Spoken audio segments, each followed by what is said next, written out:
بسم اللہ الرحمن الرحیم۔ السلام علیکم۔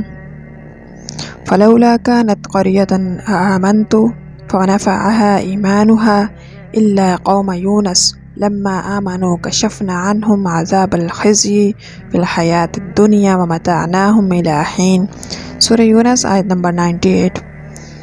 تو ہوئی ہوتی نہ کوئی بستی کہ ایمان لاتی تو اس کا ایمان کام آتا۔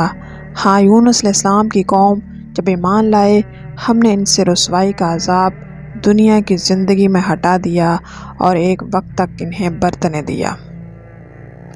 اور ذوالنون کو یاد کرو جب چلا غصے میں بھرا تو گمان کیا تو ہم اس پر تنگی نہ کریں گے، تو اندھیروں میں پکارا کوئی معبود نہیں سوائے تیرے پاکی ہے، تجھ کو بے شک مجھ سے بیچا ہوا۔ تو ہم نے اس کی پکار سن لی اور اسے غم سے نجات بخشی، اور ایسی ہی نجات دیں گے مسلمانوں کو۔ بے شک یونس علیہ السلام پیغمبروں سے ہیں۔ جب کہ بڑی کشتی کی طرف نکل گیا تو کرہ ڈالا تو ڈکیلے ہواؤں میں ہوا، پھر اسے مچھلی نے نگل لیا اور اپنے آپ کو ملامت کرتا رہا۔ اگر وہ تسبیح کرنے والا نہ ہوتا تو ضرور اس کے پیٹ میں رہتا۔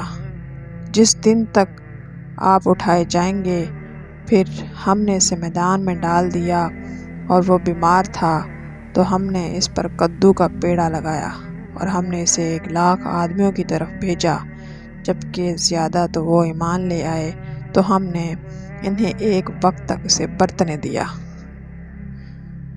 تو تم اپنے رب کے حکم کا انتظار کرو اور اس مچھلی والے کی طرح نہ ہونا جب اس حال میں پکارا کہ اس کا دل گھٹ رہا تھا، اور اگر اس کے رب کی نعمت اس کی خبر نہ پہنچ جاتی تو ضرور میدان میں پھینک دیا جاتا۔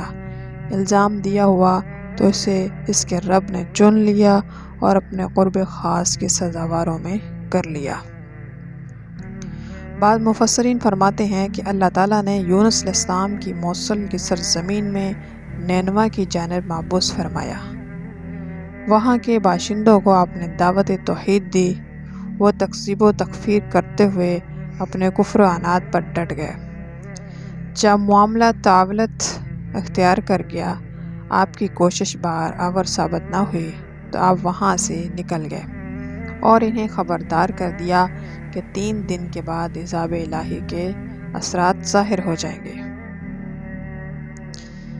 جب یونس علیہ السلام وہاں سے تشریف لے گئے اور عذاب الہی کے اثرات نمودار ہو گئے تو اللہ تعالیٰ نے اہل نینوا کے دلوں میں توبہ استغفار کی توفیق ڈال دی، اور اپنے نبی یونس علیہ السلام کے ساتھ ڈٹائی سے پیش آنے پر نادم شرمسار ہوئے اور اپنے عمدہ لباس اتار دیے، ہر چیز جانوروں تک اپنے بچوں سے جدا کر دیا، اور پھر خوب بارگاہ الہی میں چیخ و پکار شروع کر دی تو اللہ تعالیٰ نے ان کو معاف کر دیا۔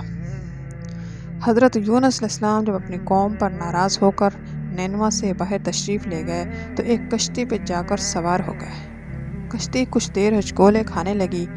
قریب تھا کہ وہ کشتی ہچکولے کھاتی ہوئی پانی کی موجوں کی نظر ہو جائے گی۔ کشتی میں موجود لوگ چمگوئیاں کرنے لگے، قرہ اندازی کرو، پتہ چل سکے کہ کس کی وجہ سے کشتی اضطراب کا شکار ہو رہی ہے۔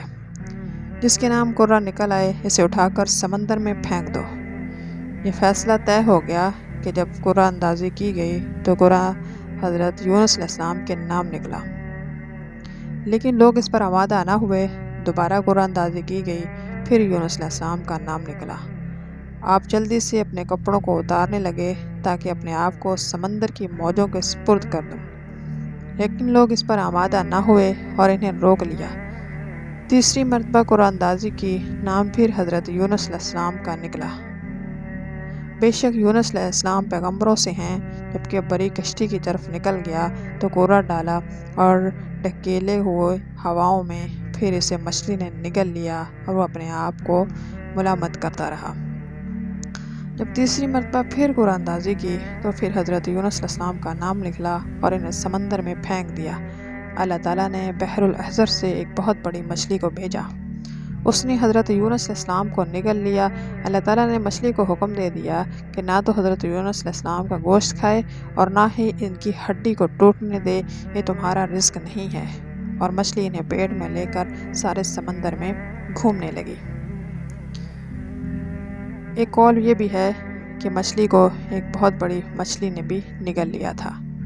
جب آپ مچھلی کے پیٹ میں چلے گئے تو آپ نے سمجھا کہ میری روح قبض ہو گئی اور میں موت کی وادی میں پہنچا ہوں۔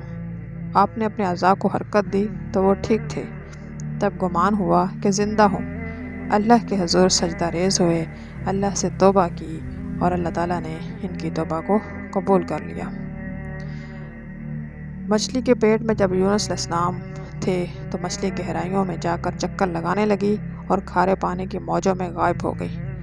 حضرت یونس علیہ السلام نے وہاں مچھلیوں کی تسبیحات، کینکریوں کی تسبیحات کو سنا اور اس ذات قدیر کی تسبیح بیان کرتے ہوئے جو دانے گٹلی کو چیرنے والا ہے، سات آسمان، ساتوں زمینوں اور ان میں جو بھی مخلوقات انہیں پالنے والا ہے، عرش الہی سے لے کر تخت بشرا تک کی کائنات، عالم زبان حال مقام سے جہاں بھی پکارتی ہے وہ ان کی پکار کو سنتا ہے۔